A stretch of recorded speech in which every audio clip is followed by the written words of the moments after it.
नमस्कार साथियों, स्वागत है आप सभी का आपके अपने परिवार यूपीपीएससी स्टडी आईक्यू पर। फर्स्ट ऑफ ऑल, आज के सेशन को स्टार्ट करने से पहले आप सभी को भाई बहुत बहुत सुप्रभात, गुड मॉर्निंग, राधे कृष्णा, सत श्री अकाल, आदाब। जिस भी धर्म को मानते हो भाई बहुत बहुत नमन है।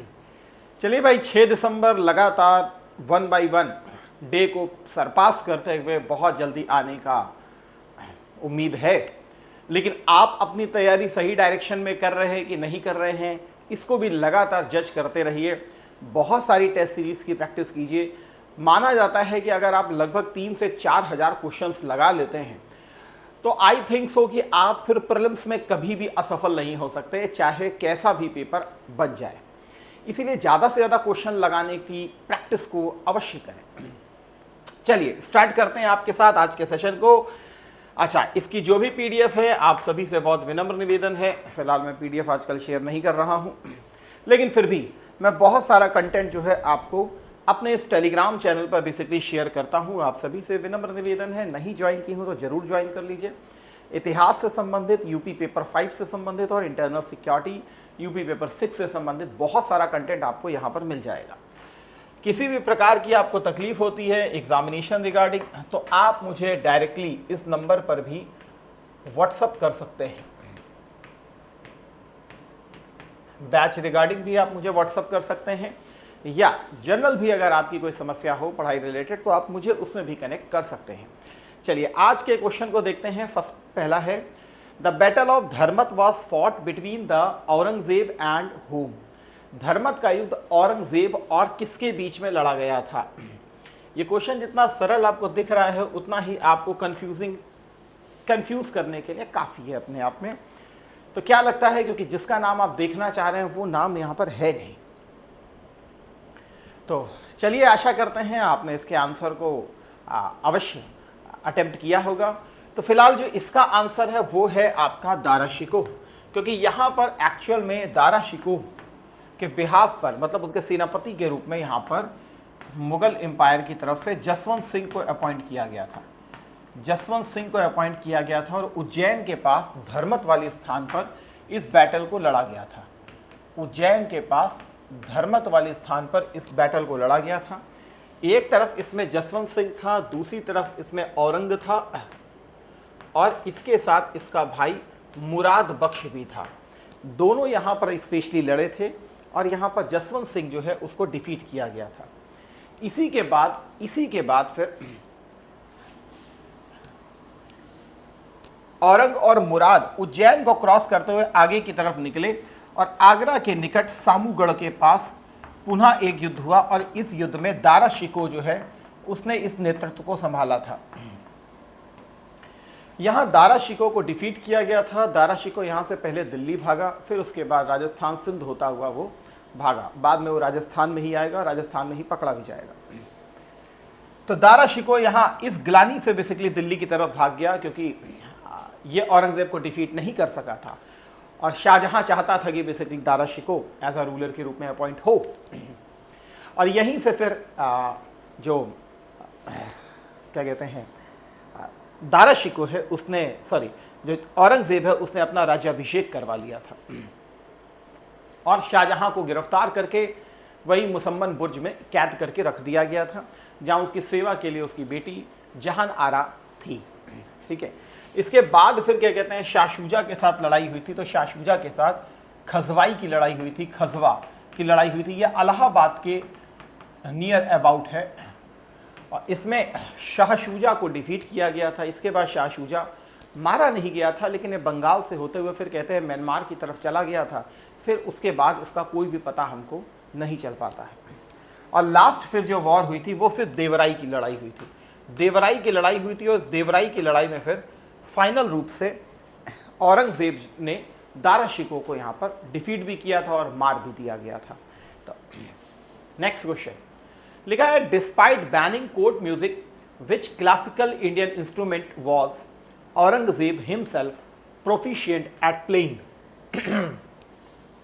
दरबारी संगीत पर प्रतिबंध लगाने के बावजूद औरंगजेब स्वयं किस भारतीय शास्त्रीय वाद्य यंत्र को बजाने में पूरी तरीके से निपुण था।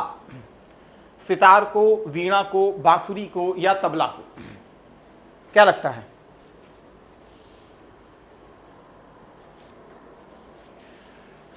आशा करता हूं आंसर आपने इसका दिया होगा। तो जी हाँ, आप जो सोच रहे हैं वो बिल्कुल सही सोच रहे हैं कि वीणा बजाने में वो निपुण हुआ करता था, वीणा बजाने में निपुण हुआ करता था। तो वीणा बजाने में निपुण जरूर था, लेकिन शास्त्रीय संगीत के ऊपर उसने फिर बैन भी लगाया था। नेक्स्ट लिखा है, पुरंदर की संधि के संदर्भ में निम्नलिखित कथनों पर विचार करें। With reference to the treaty of Purandar consider the following statement.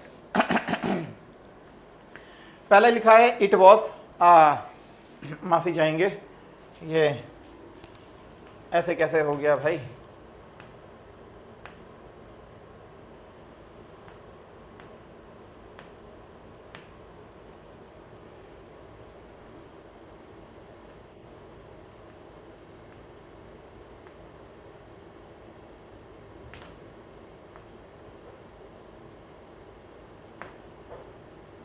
ये तीन स्टेटमेंट हैं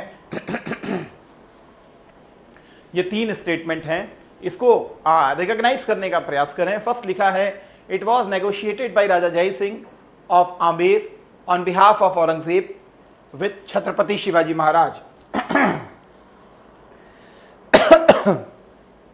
आप लोग भी ख्याल रखें अपना, इस समय थोड़ा सा मौसम बदल रहा है। यह संधि औरंगजेब की ओर से आमेर के राजा जय सिंह प्रथम और छत्रपति शिवाजी महाराज के बीच हुई थी। सेकेंड लिखा है, under terms Shivaji Maharaj 23 out of his 35 forts to the Mughal empire surrender कर दिए थे। लिखा है, शिवाजी के सन संभाजी असाइन किए गए थे, एज अ मनसब दिया गया था 5000 का इन द मुगल आर्मी। क्या लगता है, क्या सही इसमें दिख रहा है आपको? तो कौन कौन से कथन यहां पर आपको करेक्ट के लिए पहचानने हैं? तो चलिए पहला रखते हैं। तो राजा जय सिंह ऑफ आमेर जो था वो बात बिल्कुल सही है। तो राजा आमेर जय सिंह जो है उन्होंने ही शिवाजी को कंपेल किया था पुरंदर की संधि साइन करने के लिए, बिल्कुल सही है। दूसरा, शिवाजी ने स्वयं 12 किले अपने पास रखे थे और रेस्ट 35 में से 23 किले जो है मुगल साम्राज्य को सौंप दिए थे, ये भी बात बिल्कुल सही है। शिवाजी महाराज ने 12 किले अपने पास रखे थे। थर्ड था, शिवाजी के पुत्र संभाजी महाराज को मुगल सेना में 5000 का मनसब दिया गया था, यह भी बात सही। दक्कन में शिवाजी महाराज को मुगलों की क्या कहते हैं, उनको एक प्रकार से सपोर्ट भी करना था, इसके लिए भी शिवाजी महाराज को तैयार किया गया था। ठीक है, तो इसका मतलब जो इसका वैसे आंसर होगा, इसका आंसर तीनों के तीनों ही होगा, तीनों का तीनों ही होगा। नेक्स्ट लिखा है, the mansabdari system faced a severe structural crisis known as bejagiri during the late of Aurangzeb. Aurangzeb के अंतिम शासनकाल में मनसबदारी व्यवस्था को गंभीर संरचनात्मक संकट का सामना करना पड़ा, जिसे बेजागीरी संकट कहा जाता है, जिसे बेजागीरी संकट कहा जाता है, बेजागीरी संकट कहा जाता है। दूसरा कह रहा है, the conquest and expansion into Deccan led to a massive influx of Dakkani nobles and Marathas into Mughal nobility, creating a acute shortage of revenue yielding jagirs. Deccan के विजय विस्तार के कारण दक्कनी सरदारों और मराठों का मुगल अभिजात वर्ग में समावेश हुआ, जिससे राजस्व देने वाली जागीरों की अत्यधिक कमी हो गई। बिल्कुल, क्या लगता है, both A and R true और R that is correct explanation of A और आर दोनों सही है तथा उसकी व्याख्या कर रहा है, या उसकी व्याख्या नहीं कर रहा है। ए सही है, आर गलत है, आर गलत, ए गलत है और आर सही है। क्या लगता है आंसर? बेजागीरी। देखिए, इसके आंसर की अगर बात की जाए तो ये दोनों ही सही हैं, और सबसे इंपॉर्टेंट चीज क्या है, ये इसको एक्सप्लेन भी कर रहा है। बेजागीरी की संकट उपस्थित हुआ था, और मुगल साम्राज्य के पतन में औरंगजेब की नीतियां कितनी जिम्मेदार थी या नहीं थी वो एक अलग विषय है। लेकिन ये बात बिल्कुल सही है कि जागीरदारी का संकट एक बहुत बड़ा कारण था मुगलों के पतन के लिए, और उसमें सबसे बड़ा कारण बेजागीरी संकट भी हुआ करता था, क्योंकि दक्कन में इतना एक्सपेंशन हो चुका था कि दक्कन में उतनी ज़्यादा क्या कहते हैं रेवेन्यू वाली जागीरें नहीं थी। इसीलिए जो जागीरदार है उनमें भी आपस में होड़ मची कि कौन ज़्यादा से ज़्यादा अच्छी जागीरों को प्राप्त कर सके। इसको लेकर के फिर नई नई कॉन्स्पिरेसी करना चालू की गई। आप जानते हैं कि औरंगजेब के समय में सबसे ज़्यादा हिंदू मनसबदारों को अपॉइंट किया गया था, हिंदुओं को सबसे ज़्यादा रोजगार इसी के समय में मिला था। तो A is your right answer. Next question लिखा है औरंगजेब का मकबरा कहाँ स्थित है? Where is the tomb of Aurangzeb located? Quite easy question. Agra, Delhi, Khuldabad या औरंगाबाद या लाहौर? या लाहौर? देखिए औरंगाबाद तो आप लोग याद रखते ही रखते हैं, लेकिन खुलदाबाद को भी अवश्य याद रखिए, खुलदाबाद को भी अवश्य याद रखिए। और इसमें एक बहुत इंपॉर्टेंट टॉपिक मुझे मिला जब मैं इसको पढ़ रहा था कि the tomb of Aurangzeb located in Khuldabad, Aurangabad district. ठीक है। नोटेबल कॉन्ट्रास्ट मुगल आर्किटेक्चर, ठीक है, हो गया। सबसे इंपॉर्टेंट चीज क्या है कि इसकी अंतिम कामना जो थी वो थी कि मुझे इसी कॉम्प्लेक्स में क्या कहते हैं दफनाया जाए, जहां पर शेख जैनुद्दीन है। यहां पर अगर आप देखें 6 मुगल एम्परर था, अकॉर्डिंग टू हिज विश, उसकी इच्छा के अनुसार ही was buried near the dargah of Sheikh Zainuddin a Sufi who was also his spiritual and religious teacher. देखिए एक चीज़ हमको बड़ी कायदे से पढ़ने के लिए मिलती है, वो है कि औरंगजेब जो था नक्शबंदी सिलसिले को सबसे ज़्यादा फेवर करता था। आपको मालूम है कि नक्शबंदी सूफी सिलसिला जो है, सूफियों में सबसे ज़्यादा अगर कट्टर ऑर्थोडॉक्स अगर कोई सूफी सिलसिला था तो वो नक्शबंदी ही हुआ करता था। इवन बाबर भी नक्शबंदी सिलसिले के अनुयायी, दैट इज ख्वाजा उबैदुल्ला अहरार का शिष्य हुआ करता था। लेकिन मज़ेदार बात यह है कि ये जो आपको शेख जैनुद्दीन देखने के लिए मिल रहे हैं, ये एक चिश्ती संत हैं, ये एक चिश्ती संत हैं, ये एक चिश्ती संत है। इसकी अपनी विश थी कि मुझे इनके दरगाह के समीप बेसिकली दफनाया जाए। तो अपने आप में एक इंपॉर्टेंट क्वेश्चन भी बन जाता है और ये भी बन जाता है कि आखिर ये किस सूफी सेक्ट से बिलोंग करते थे, that is Chishti Sufi sect से बिलोंग करते थे। अच्छा, आप आज के क्वेश्चन को यहीं पर समाप्त करते हैं।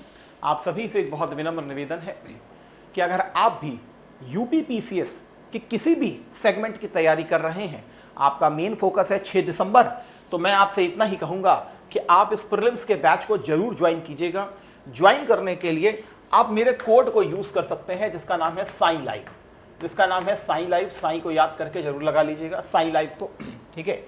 या आप डायरेक्ट मुझे मेरे व्हाट्सअप नंबर पर भी कनेक्ट कर सकते हैं किसी भी बैच के रिगार्डिंग। और अगर आप तैयारी करने के विचार में हैं तो मैं आपसे इतना ही कहूँगा कि हमेशा प्लैटिनम बैच को ही फेवर कीजिएगा। मैं आपके साथ यहाँ पर हिस्ट्री के प्रोफेसर के रूप में, जीएस पेपर 5 उत्तर प्रदेश के प्रोफेसर के रूप में और साथ में इंटरनल सिक्योरिटी के साथ जुड़ता हूँ, तो आप इसमें जुड़ सकते हैं। इसके अलावा ये आरओ और एआरओ का हमारा सेपरेट बैच इस समय ऑनगोइंग है, इसमें आप जुड़ सकते हैं। बीईओ की एक बड़ी भर्ती आते हुए आपको दिखने वाली है, तो आप सभी से विनम्र निवेदन है बीईओ को भी आप हमारे बैच को ज्वाइन कर सकते हैं। किसी भी प्रकार के बैच की डिटेल लेनी हो तो आप मुझे इस नंबर पर कनेक्ट कर सकते हैं, या हमारा ऑफिशियल नंबर है 9289996923, तो आप इस पे भी हमें डायरेक्ट कनेक्ट कर सकते हैं। इन्हीं शब्दों के साथ देवी और सचिनों आज के सेशन को समाप्त करते हैं। Thank you. जय हिंद, जय Bharat, Vande Mataram, God bless you all.